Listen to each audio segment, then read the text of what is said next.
Okay, I'm going to talk about an article in the Wall Street Journal on the National Football League draft, which is it's really kind of an enigma. It is just absolutely so huge every year. Looking at and assessing these players that come in and play in the National Football League. It's why the NFL draft is unstoppable even now. It's a circus of hot air. It's also a rare television event that keeps getting bigger.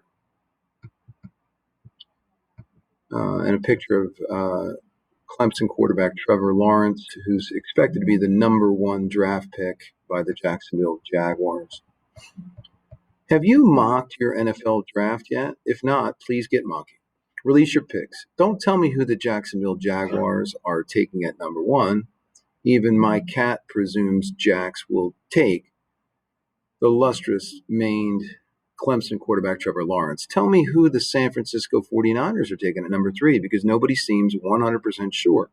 Maybe not even the 49ers. Tell me with bravado who the New England Patriots will take at number 15. Will the Pats stay there, trade up, or will grumpy lobster boat captain Bill Belichick trade down into the drafty depths? Who will the Tampa Bay Buccaneers pluck at number 32? What will the Chicago Bears do at number 83? Or, for that matter, at number 204? Who will the Pittsburgh Steelers take at number 254? Come on.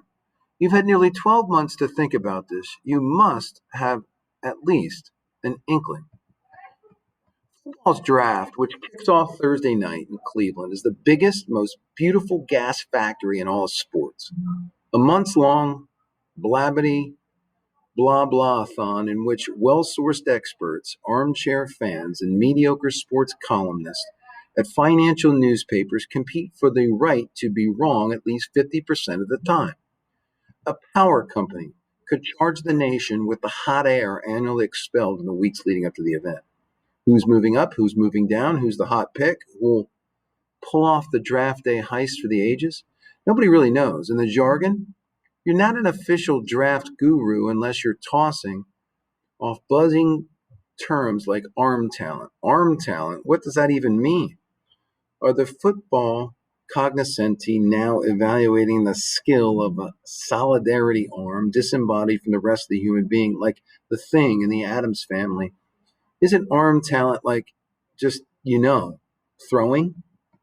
It doesn't matter. Get it right, get it wrong. The draft is a huge deal, really an optimal event for these times, a windy feast of gossip, cherry picked facts, and baseless speculation. America's second, third, and fourth favorite pastimes after screaming at each other on social media about the pandemic face masks.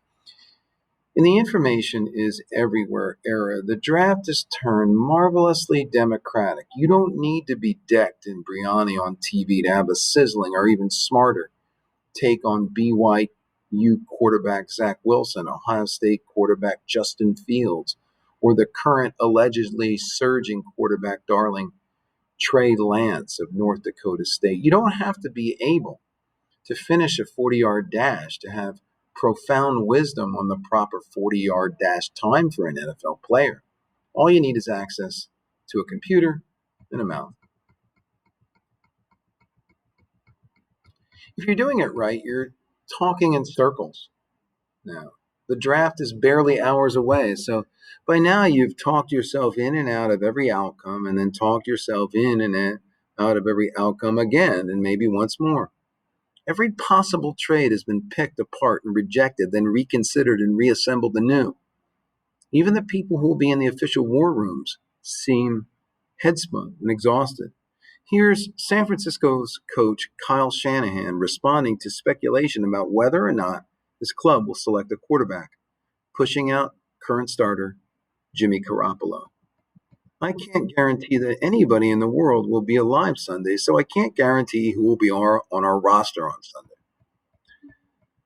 With the third pick in the 2021 NFL Draft, the San Francisco 49ers select Friedrich Nietzsche from Leipzig University. America can't get enough of this unless the Oscars or lots of other television entertainment in decline, the draft is surging. Last year, the NFL held its draft during peak quarantine. Its coaches in their own sterile rec rooms. Commissioner Roger Goodell sequestered in a sweater in his basement, and even in the event still set all-time ratings records. There's something addictive about the hopeful energy and the viewing options. You can choose to watch a deeply nerdy telecast with stat breakdowns, or another one with lots of ooey gooey human interest backstory. Or you can simply sit on Twitter and watch the Bears fans panic. I used to never understand how anyone could sit through hours and hours of the draft. I surrendered. The draft won. Besides, the draft is reliably absurd. Part of this is the comical surge in the specialist expect culture. There are quarterback oracles, leadership oracles, and game speed oracles. Game speed is different than time speed. And probably someone who can talk to you for 3 days straight about punting. But it's still football. And for all the proprietary algorithms and wonky Argot like catch radius, there's still a fair amount of old fashioned locker room groupthink. Are you a football guy? Are you coachable? Are you a first one in, last one out? Or are you more of a last one in, first one out? Answer carefully, millions are on the line. Probably the funniest example of draft brain gone amok was the micro controversy a few weeks back over Clemson's Lawrence, a proven talent who gave an interview to Sports Illustrated in which he dared to suggest that he didn't need gridiron glory to be happy and sounded a little too well adjusted for the draft's world taste. The overheated reaction was basically, does Trevor care about football? Lawrence actually had to clarify the comment, stating that he did indeed care. I love football as much or more than anyone, Lawrence tweeted. It's a huge priority in my life. He will be number one on Thursday, deservedly. From there, the Jets are expected to take BYU's Wilson, and then it's over to the uncommitted Niners and hopefully chaos. I'm happy that Cleveland is getting a public event, but I'm a little sad the NFL is bringing back the industrial shine. I like Goodell in his sweater and all the folksy touches of last April's Zoom-bound affair, which made a bombastic league feel quite a bit more human. I'll still tune in, however, as ridiculous as it is. I love the draft as much or more than anyone. It's a huge priority in my life. The NFL draft it's huge, and it starts tonight, and it'll be interesting to see what players go where. Watch the article, answer the assessment.